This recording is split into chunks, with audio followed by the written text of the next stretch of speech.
All right. So theoretical and experimental probability, everyone. Um, so theoretical probability is the expected probability of an event occurring, and this is important based on logic. Based on logic. So this is what we were doing yesterday. We were figuring out theoretical probability. Um, so experimental probability is found using the frequencies of a obtained in an event, experiment, or game. And this is based on the data. Based on the data, yes. Oh,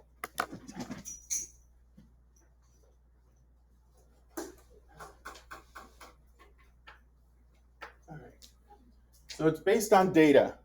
So that means we're going to collect some data. Fortunately, they'll give us some experiments that are already done. Here's the connection, though. So when you do experimental probability, you'll get some results. And the more results you do take, the more times you conduct the experiment, the closer the experimental probability looks like the theoretical probability. And some people much smarter than I proved that if you were able to conduct the experiment an infinite number of times, another spin the spinner, roll the die, whatever it is that is going on that you're calculating probability of, they would equal each other. Okay, so at infinity, theoretical and experimental probability are identical. You'll have the same results. Um, so let's go ahead and continue. What is the theoretical probability of rolling a 3 on a number cube? So they want us to do theoretical.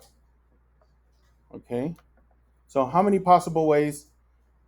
What's the event that we want?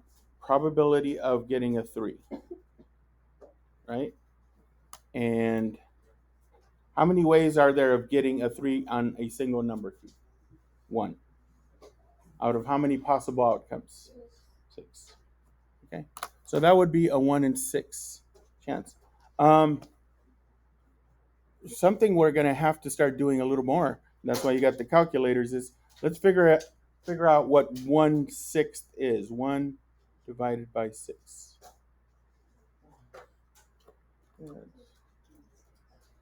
0.16 repeating. So let's write that down. 0.16 repeating. Okay. So now let's convert that into a percent. 16.6 repeating. Yeah, don't forget that repeating part. All right. Okay. So the next part B, the graph shows the results of an experiment in which the number cube was rolled 100 times. Find the experimental probability of rolling a 3 for this experiment. So let's just hone in on 3. What did we get? Rolled it 16 times. So it's the number of times 3 occurs, 16. Number possible outcomes, 100 possible outcomes, because you did the experiment 100 times. So this time it's going to depend on how many times you do the experiment. That's going to be the denominator. So it's 16 hundredths or 4/25ths, and then they convert that. 4/25ths is about 16%. So they're pretty close together. In theory, we should get 16.6 repeating percent, and this happened, uh, 16%. So that one was pretty close together. Okay. Now let's see the next one. What is the theoretical probability? So we want the theoretical probability of rolling a number greater than 4. So what numbers are greater than 4? 5 and 6. Okay. So we want 5 and 6. So how many possible ways? This is greater than 4. I'll write it that way. Probability of getting greater than 4. So basically 5 or 6. Actually, isn't that better? We want 5 or 6. The probability of getting 5 or 6. And we want the theoretical. So how many possible ways are there on just a regular odd number cube of getting 5 or 6? There's 2 possible ways out of 6. So let's reduce that. What does that become? 1/3. And let's see. How much is 1/3? If you're not sure, 1 divided. Yeah, 0.3 repeating. Oops. Okay. So that would be 33.3 repeating percent. Okay. So that was theoretical.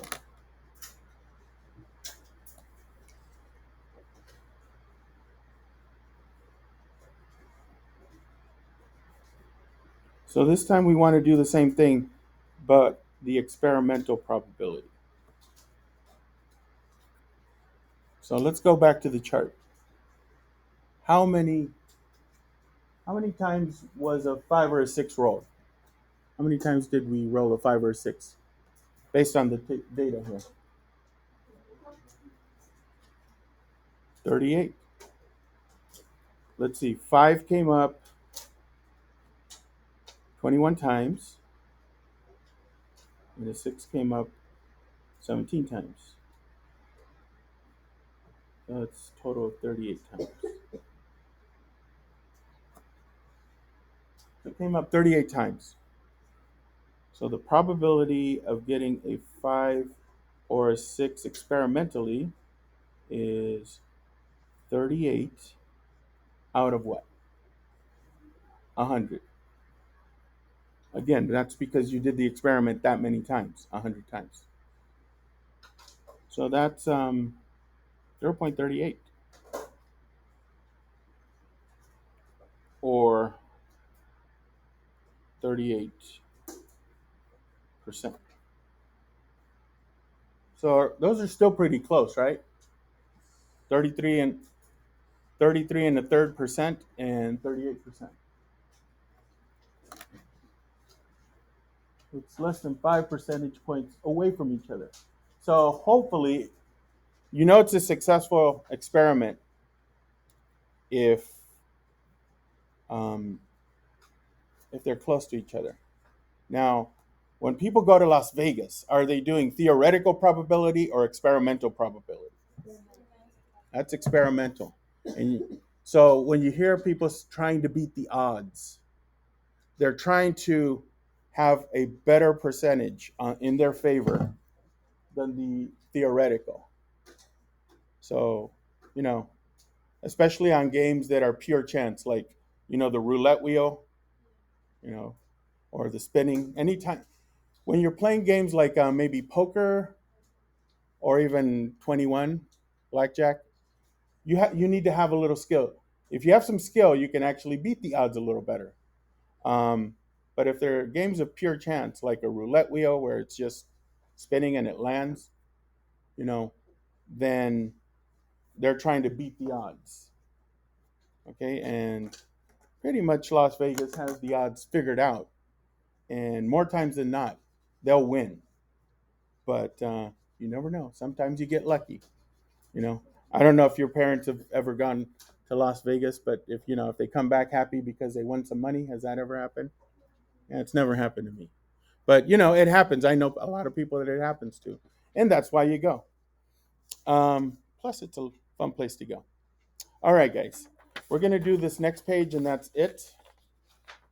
So let's flip the page, and then save this for tomorrow, and we'll finish it up tomorrow. So we're gonna do 2 examples here, 2 and 3.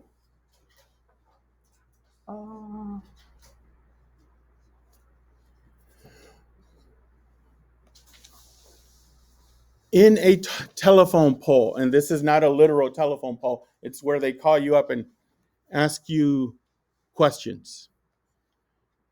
225 people were asked for whom they plan to vote in the race for mayor. What is the experimental probability of Juarez getting a vote from a person selected at random? Okay, so we want the experimental probability. So when they say experimental probability, we don't look at the logic, we look at the data. So we're going to look at the data. So we want the probability of voting for Juarez.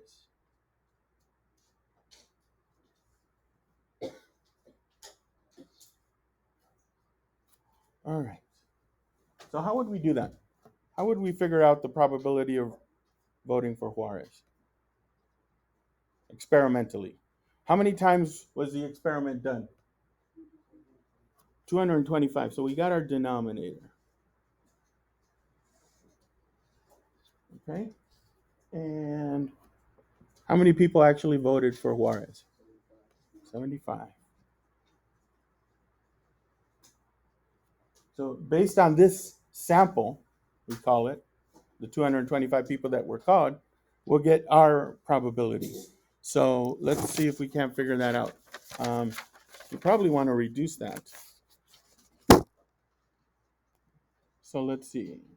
I believe 75 goes into 225, right? It's 1/3.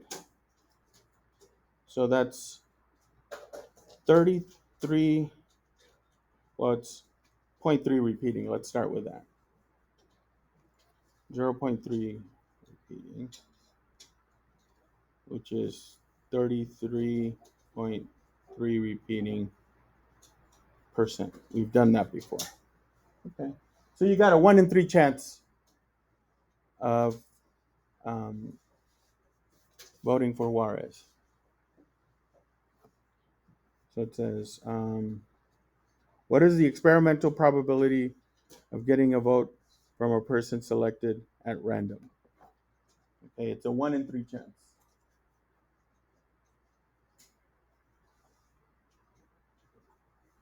1 in 3 chance.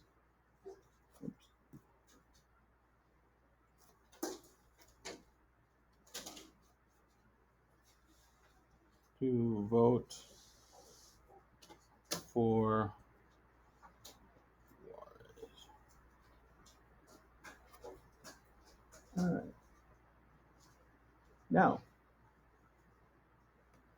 the next part is where we start making predictions. So we're going to make a prediction.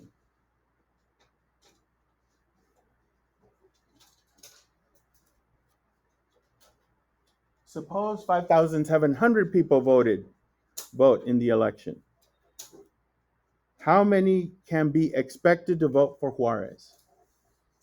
So now we're going to make a prediction how many votes we would expect out of 5,700 people.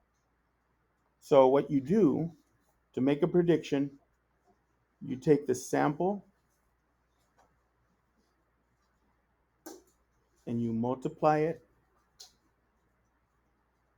by your probability.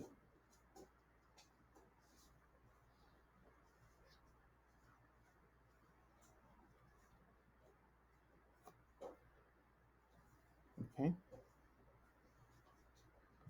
So we want to make a prediction. This is our sample, 5,700. So we're going to take 5,700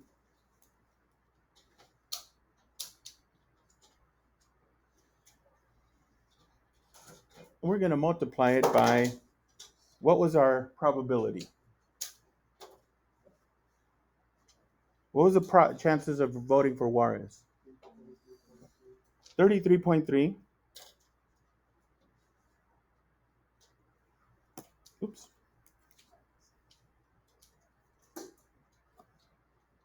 0.3 repeating.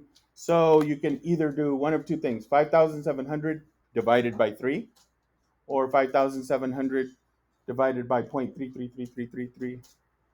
I'm going to divide by 3, because that's the same as multiplying by 1/3. So 5,700. Divide that by 3. Yeah. So Juarez can expect about 1,900 votes.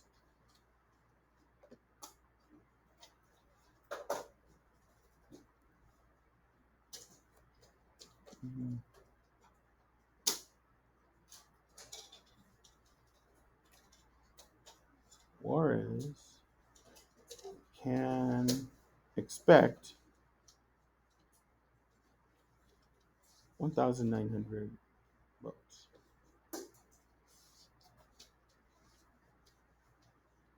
Okay. All right. Let's try the third one.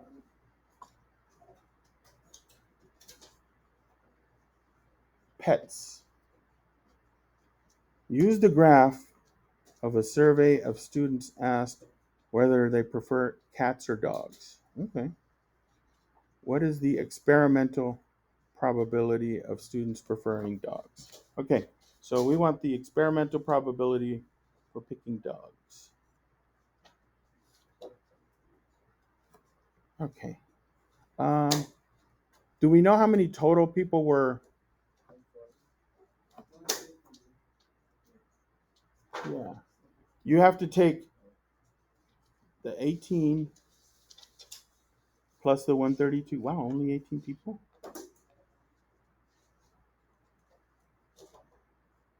150 people total were asked. So you need to know that because remember, that's our experiment.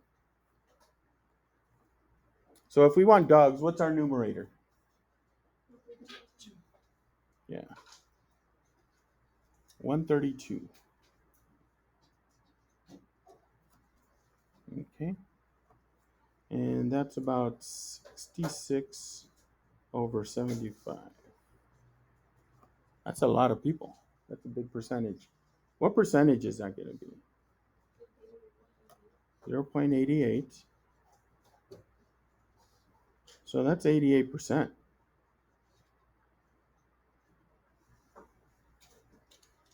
So we could say 88% of the people surveyed prefer dogs.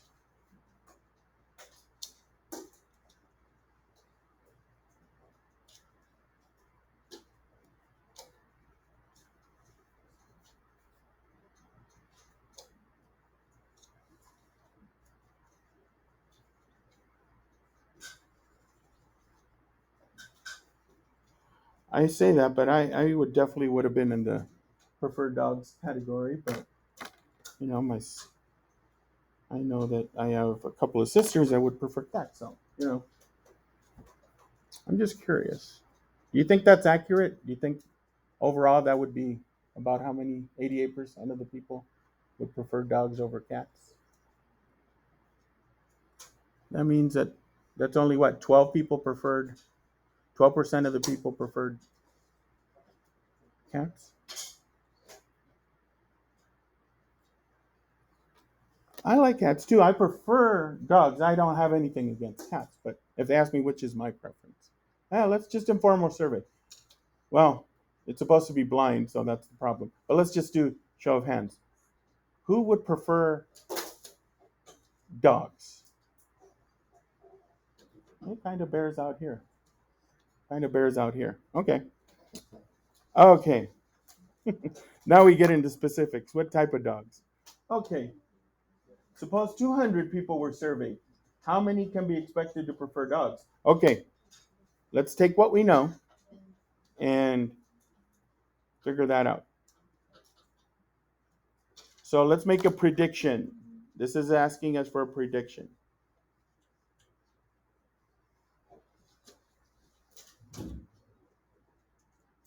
Okay, so we did a prediction before. I'd like you to make this prediction for 200 people surveyed. How many would you expect out of 200 to say that they were preferred dogs? Okay, just work it out. Let me pause this. So let's just see. 176. 200 times, I use the decimal point 88. And so let's just write it down. 176 out of 200 are expected. This is what we expect based on the experiment we did.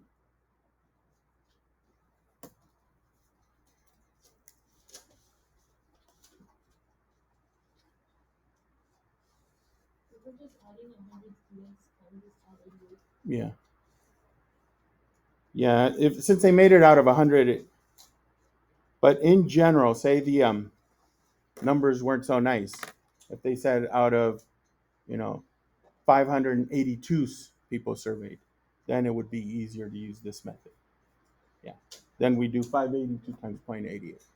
But yeah, that would work since it's multiples of 100. That works well. Okay, 300 students were expected. How many can be expected to prefer cats? Okay, let's go back to our original experiment. What percentage of the people prefer cats? 12%. So let's just write that down. The probability for cats is basically 0.12 or 12%. So now let's do the same thing. Let's make a prediction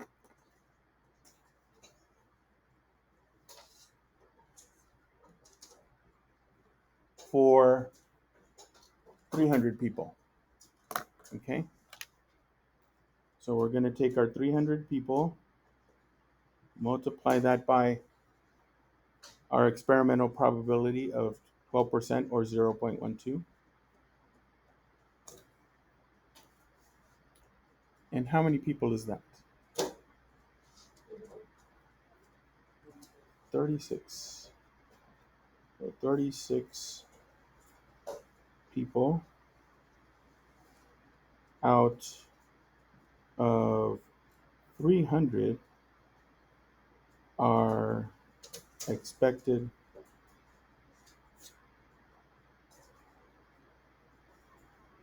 to prefer cats.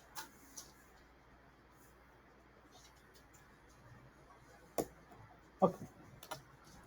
So today we have a couple of IXLs on this.